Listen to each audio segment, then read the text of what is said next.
లోకాల నేలేటి మంచు కొండల రాణి తానాలు ఆడంగా తలుసుకున్నదంట.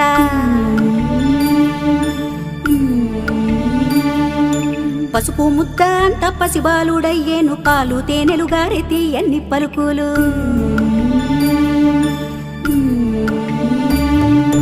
పార్వతమ్మ తనయుడమ్మ గణపయ్య పసిడి మోము వాడమ్మ గణపయ్య. పార్వతమ్మ తనయుడమ్మ గణపయ్య పసిడి మోము వాడమ్మ గణపయ్య.